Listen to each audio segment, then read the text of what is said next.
E quem deu foi Deus, né? Não foi eu que escolhi. E o título é bem interessante e tem tudo a ver com o que a gente está vivendo. O título é assim: tudo o que eu tenho, tudo o que sou. A gente vai abrir já o primeiro versículo, já vamos começar lendo a Bíblia. Melhor coisa. Mas antes disso, eu gostaria de convidar vocês para mais uma breve oração, antes da gente abrir a palavra de Deus. Curve suas frontes. Paizinho do céu, muito obrigado, Senhor, por nos trazer em segurança, por estar aqui no nosso meio, Senhor. Que ao abrir a sua santa palavra, o seu Espírito Santo esteja sobre nós e que a gente consiga entender um pouquinho mais do que o Senhor quer para nossas vidas. Esteja conosco, em nome do seu Filho Jesus Cristo. Amém. Vamos lá em João capítulo 6, versículo 9. A gente vai ler João 6, 9.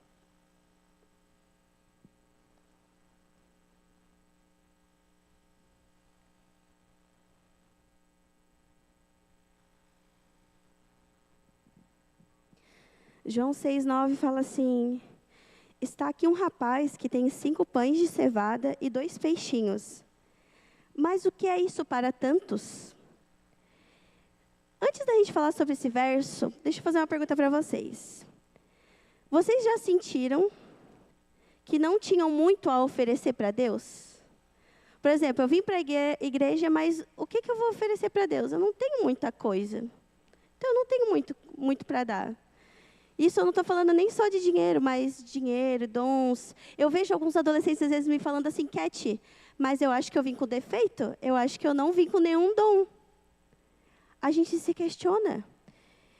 A gente começa a complicar um pouquinho a nossa vida. E depois de adulto, a gente ainda começa, continuando esse pensamento, pensando assim: olha, outras pessoas já estão fazendo. Então, para que eu vou me meter? O que eu já ouvi essa frase aqui dentro da igreja mesmo. Inclusive, eu fui uma dessas pessoas que falou. Por isso que eu estou falando isso para vocês. Já tem tanta gente fazendo, por que eu vou lá me meter? Mas, por mais que pareça lógico para a cabeça humana, né? Assim, eu não vou me meter, porque senão eu posso atrapalhar, né? Então, eu não vou me meter. Tem uma lógica muito maior e divina por trás desses convites que a gente fica se questionando. A gente acabou de ler um versículo e a gente vai contar um pouquinho a história, contextualizar, lembrar essa história que é bem conhecida da Bíblia, para a gente entender por que eu já trouxe esse versículo lá no início. Cristo pegou seus discípulos, queria ir para um lugar mais isolado, conversar um pouquinho mais pertinho dos seus discípulos, então ele saiu de onde ele estava e ele queria ficar mais sossegado, a Bíblia traz. E os próprios discípulos falavam: olha, não é para ninguém seguir a gente, tá? Eles até tem um verso que fala que eles julgavam: gente, fiquem aí que agora a gente vai ter um momento nós e Cristo. Só que a multidão queria ver o mestre. E alguns viram para onde Cristo e seus discípulos estavam indo. Então, eles foram atrás de Cristo e seus discípulos. Alguns, a Bíblia fala ainda, alguns foram por terra, outros por mar, vieram de todas as nações possíveis, mas o objetivo era um único: ir ao encontro do mestre. Depois de algum tempo, Cristo lá com seus discípulos olhou e viu aquela multidão. Primeira coisa, quando a gente, ser humano, quer ficar mais sossegado, quando chega um monte de gente na nossa casa, a gente não fica com aquele: nossa, logo hoje que eu queria descansar, chegou um monte de gente na minha casa, né? Não vai dar nem de descansar.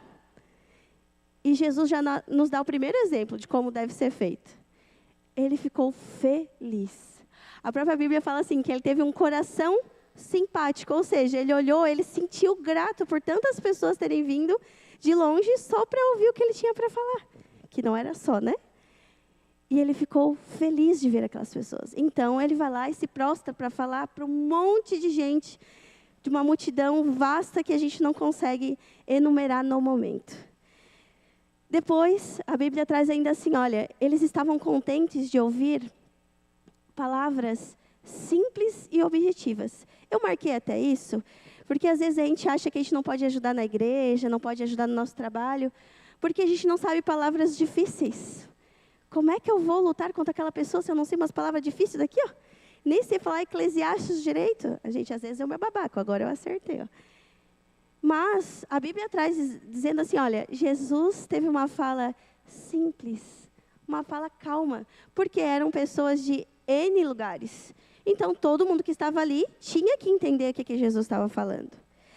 Mas era o dia inteiro pregando, o dia inteiro passando a mensagem, e Jesus começou a perder um pouco a cor, a ficar um pouco pálido. Jesus era um ser humano ou não era, gente? Era, ele se colocou nessa terra para sentir, botar, né? Então, ele começou a sentir fome, porque ele estava o dia inteiro sem comer. Ele estava o dia inteiro em pé, pregando, sem comida. Os discípulos, o dia inteiro, sem comida. Todo mundo que estava ali, o dia inteiro, sem comida. E então, os discípulos começaram a ir atrás de Jesus. Jesus, para a tua saúde, estamos falando por ti. Tem uma parte que fala mais ou menos isso. Para agora e vá comer. E Jesus olha para todo mundo que estava com fome, né? E ele faz uma pergunta até bem engraçada. Olha, vai lá e dá-lhes o que comer. E perguntou para Filipe, onde compremos para que eles comem? A própria Bíblia fala assim, ó, gente, Jesus não queria saber onde é que ele ia comprar o pão para alimentar as pessoas. Ele estava testando a fé desse discípulo dele. Porque até então, não tinha alimento suficiente ninguém ali. Todo o alimento que eles viam não era suficiente para mais de 5.000 cabeças, que daqui a pouco a gente vai ler sobre isso. Jesus estava testando mesmo Filipe. E diz assim, Filipe então olhou para um oceano de cabeças e concluiu que não seria possível prover alimento para todo mundo. Mesmo que tivesse 200 dinheiros de pão, não seriam suficientes para alimentar todo mundo. Então, Jesus perguntou assim, tá, o que temos de comida aí na região? Alguém aí no meio deve ter alguma comida. Então, André fala de um moço, de um rapaz, de um jovem, dependendo da tradução da Bíblia, que tinha 5 pãezinhos de cevada e 2 peixinhos. Eu fui pesquisar, o pão de cevada, na época, gente, era conhecido como comida de pobre. Porque era uma comida simples, era feito para pessoas simples, pessoas que não tinham muito dinheiro.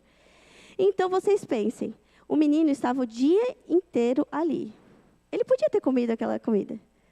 Não podia? Ele estava com fome também, era um ser humaninho, né? E é neste momento que começa o ponto alto desse sermonete, que é para a gente entender algumas coisas que esse menino, que em nenhum momento é citado o nome, mas que a gente deve aprender com ele. Primeira coisa, imaginem, esse menino, ele estava no meio da multidão, ouvindo Cristo, curioso, porque vocês sabem que adolescente é curioso.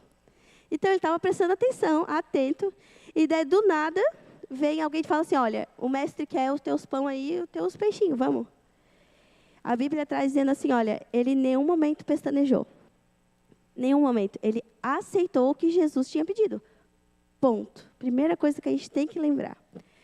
A Ellen White faz uma citação que eu trouxe aqui para vocês, e eu gostaria de ler para vocês. Ela fala assim, os meios de que dispomos talvez não pareçam suficientes para a obra, mas, se avançarmos com fé, crendo no todo suficiente poder de Deus, abundantes recursos se nos oferecerão. Se a obra é de Deus, Ele próprio proverá os meios para a sua realização. Compensará a sinceridade e simples confiança nele. Gente, eu até anotei aqui, e eu quero falar um negócio para vocês. Algumas pessoas aqui dentro já me conhecem um pouquinho mais, né? Sabe quem é a minha irmã, geralmente eu até falo dela, porque daí todo mundo sabe quem é. Mas, quando eu me batizei, isso vai fazer 7 anos que eu e meu esposo se batizamos oficialmente. Era um desejo do meu coração desde os meus 15 anos, mas teve um empecilho dentro de casa. Eu fui me batizar depois que eu conheci o meu esposo e nós 2 se batizamos juntos. 7 anos atrás, eu entrei e eu não entendia como é que a igreja funcionava, porque eu não estava entendendo. Beleza, eu aceitei Jesus, mas e aí? O que eu faço agora? O que é esse negócio de classe, que eu tenho que ir na classe da minha idade? Eu tive esse primeiro impacto. Só que uma coisa me fez bastante diferença na minha vida. A gente se batizou nos 10 dias de oração, numa sexta-feira.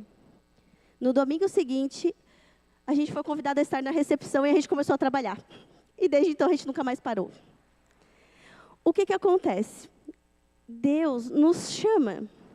E quando Ele nos chama, Ele também vai prover para a gente. Aquele menino, ele mostra para a gente assim, olha, ele não tinha muita coisa. Eu acabei de falar para vocês que os pãozinhos era pãozinho que era comida de pobre, mas ele pegou tudo que ele tinha para dar para Jesus. Então, quando a gente pensa assim, eu não tenho nada a acrescentar, vou lá atrapalhar. Se tu é chamado para a missão, Deus vai te preparar. Desde então, Deus vem fortalecendo o meu coração, eu vou pegando outros ministérios, mas tudo Ele que orquestrou. Ele que deu habilidades. Ele que deu talentos para a gente desenvolver aquilo ali. E o menino, gente, voltando para a história do menino, ele viveu uma coisa que é uma coisa que a gente tenta pregar aos adolescentes, pregar aos jovens. Em tese, era para ser um dia normal na vida desse menino. Ele estava ali, sentado, ouvindo a mensagem e ponto. Era um dia normal. Mas, a partir do momento que ele escolheu aceitar o convite de Jesus e dar o que ele tinha, o dia virou especial, virou um dia incomum. Ele escolheu que esse dia seria diferente. Quantas vezes, gente, pela manhã, a gente não escolhe estar com Deus? Ele escolheu ali, depois de um dia inteiro com fome, e a gente sabe que tem pessoa que fica de mau humor com fome, mas ele escolheu. E às vezes a gente acorda de manhã e a gente usa inúmeras justificativas para não escolher Deus em primeiro lugar. Eu não tive tempo, eu tive que sair correndo para o trabalho. Olha, eu não consegui parar para isso. Eu ouço muito dos adolescentes que eles falam assim, Cat, mas é que eu estava fazendo outra coisa. Essa é a justificativa, eles estavam fazendo outra coisa. É nossa parte escolher Jesus. Jesus está disposto para a gente, mas a gente tem que escolher. E uma coisa me frisou bastante na cabeça, trabalhando com adolescente, é que eles replicam o que eles veem dentro de casa. Então, sim, a gente tem que ser exemplo. Se a gente escolhe Jesus em primeiro lugar, os adolescentes, as crianças vão entender que aquilo ali deve ser feito realmente. E que faz diferença para a vida da pessoa. Então, ele vai replicando aquilo ali. Esse menino, ele podia ter comido sozinho, podia ter comido com um amigo, podia ter escolhido, né? Ele não precisava dar para todo mundo.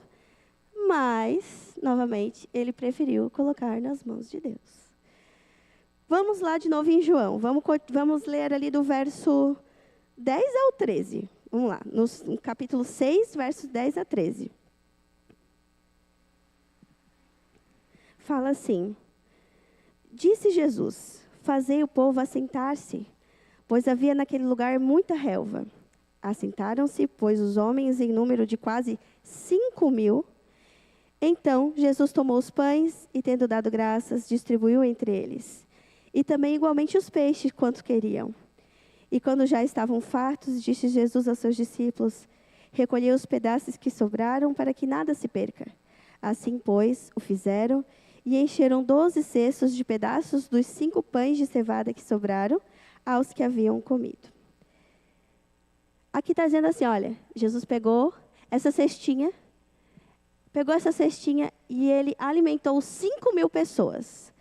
Mas eu quero chamar a atenção para uma parte específica. Ele não disse assim, deu certinho para 5.000 pessoas. Não, ele disse assim, olha, sobrou. Vê aí, sobrou cestos com várias comidas. E isso nos faz lembrar uma coisa. Que Deus, Ele nunca falha com a gente. Ele nunca deixa nada faltar. Naquele minuto, Ele estava testando os discípulos, porque os discípulos tinham que saber que Ele nunca deixaria aquelas pessoas ficarem sem comida. Ele iria prover. E este milagre nos faz lembrar uma coisa. Eu não sei se vocês já ouviram aquela música, enche minha vida e não pares até transbordar. Deus, Ele não quer dar o básico para a gente. Ele quer que a gente transborde do seu amor.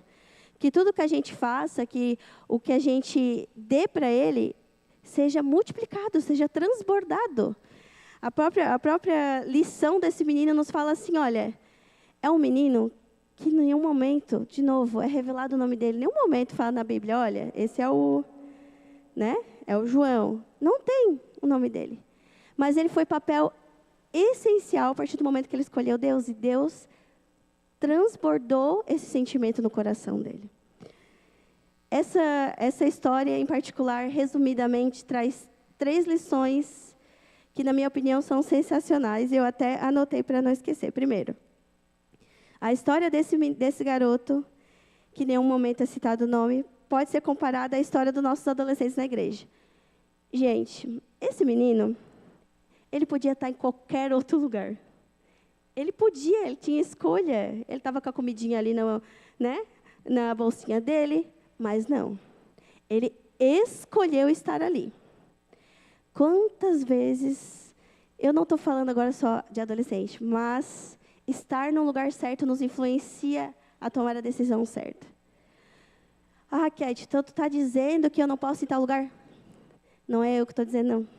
Deus está falando assim, olha, tem sim lugares certos. E a partir do momento que tu se coloca no lugar certo, por isso que eu falo, às vezes a gente vem para dentro da igreja achando assim, não é o meu lugar. Você está aqui dentro e Deus vai te capacitar se Ele te chamar para a missão. E Ele está te chamando para a missão.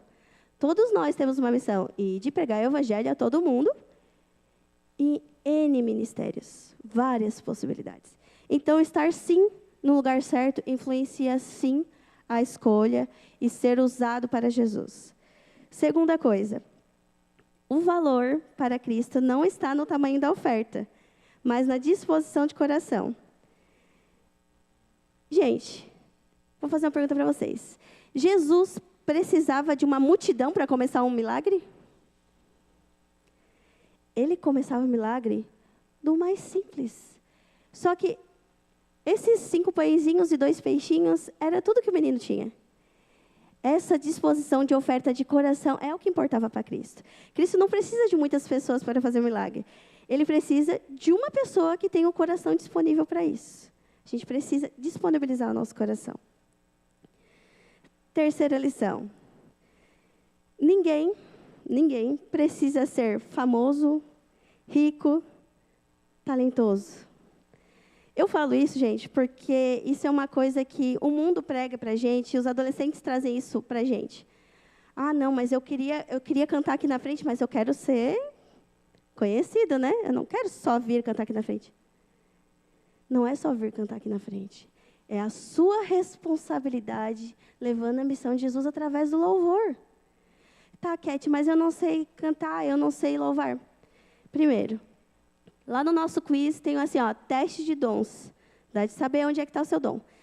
Cat, mas olha, eu não quero cantar, eu não sei passar, não sei pregar, não sei nada. Você já pensou em disponibilizar o seu tempo para a obra de Cristo? Às vezes não precisa de muito, a gente acabou de falar. Às vezes é só a gente ter tempo para falar de Cristo com outras pessoas. E, de novo, quando Jesus chama para a missão, Ele vai capacitar. Ele não nos deixa sozinho nunca. Para finalizar, irmãos, eu sou sempre muito objetiva. E eu não podia deixar de dizer para vocês que esse sermão fala assim, olha, tudo que tenho, tudo que sou. Então, nosso apelo não pode ser outro. É que assim, Jesus, Senhor, toma tudo que eu tenho para Ti. Faz conforme a Tua vontade para a minha vida, mas não fala isso da boca para fora. De verdade, viva isso. Tudo o que eu tenho, desde valores materiais até as minhas ansiedades, até os meus medos, é tudo para você. É tudo que você quer. Deus trabalha no nosso coração com ansiedade. Deus sabe as nossas dificuldades. E Ele vai nos capacitando. Eu trouxe uma última frase que eu gostaria que vocês saíssem daqui com essa frase no coração. E que a gente possa replicar nos próximos dias essa frase também. Porque é uma frase que faz diferença para a gente e às vezes a gente só precisa falar, para lembrar. A frase é assim, Senhor, aqui está o que eu sou, o que eu tenho e o que eu posso fazer. Toma em Tuas mãos tudo isso e faz transbordar segundo a Sua vontade. Às vezes a gente esquece de deixar nas mãos dEle. Que a gente possa sair daqui hoje, meio da semaninha, continuar a semana sabendo que o amor de Deus tem que transbordar na nossa vida. Vou convidar a irmã Milva, o microfoninho para ela, por favor. A gente vai cantar Sal da Terra, e eu gostaria que você se ficasse em pé na hora que a gente começar a louvar, para depois a gente fazer uma última oração.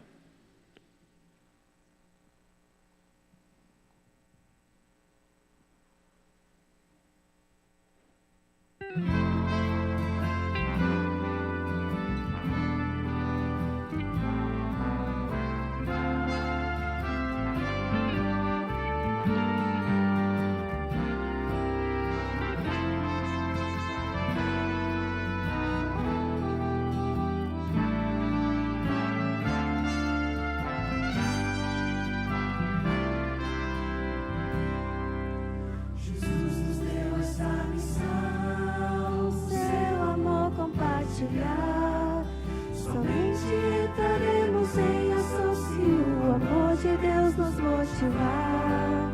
O seu poder nos moverá e assim iremos repartir. O amor de Deus, a verdadeira paz e a doce esperança no porvir. Vós sois o sal da terra. Vós sois o sal da terra, restaurando o sabor e a alegria de viver. Vós sois o sal da terra. A vida que Jesus viveu, o exemplo que Ele nos deixou, demonstram o real sentido da missão que o Senhor nos confiou.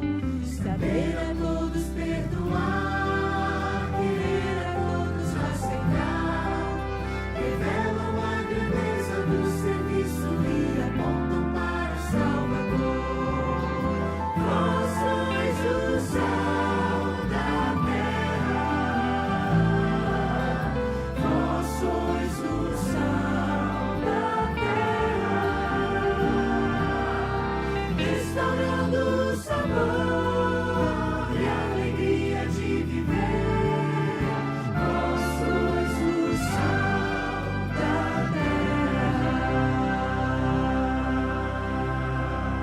Curvem suas frontes, vamos falar com o nosso Paizinho mais uma vez. Paizinho do céu, obrigada, Senhor, por nos fazer entender um pouquinho mais do que a sua santa palavra quer nos transmitir. Obrigada, Senhor, por entendermos que o seu amor é tão grande, Senhor, que nos ajuda a transbordar para outras pessoas. Por favor, Senhor, pega tudo que a gente é, tudo que a gente tem, tudo que a gente consegue fazer para a sua santa obra. Mas, acima de tudo, Senhor, pedimos para que o Senhor esteja conosco em cada passo que a gente der. Continua conosco nessa semana, continua conosco nesse retorno para casa, nos proteja. Em nome do seu Filho Jesus Cristo. Amém.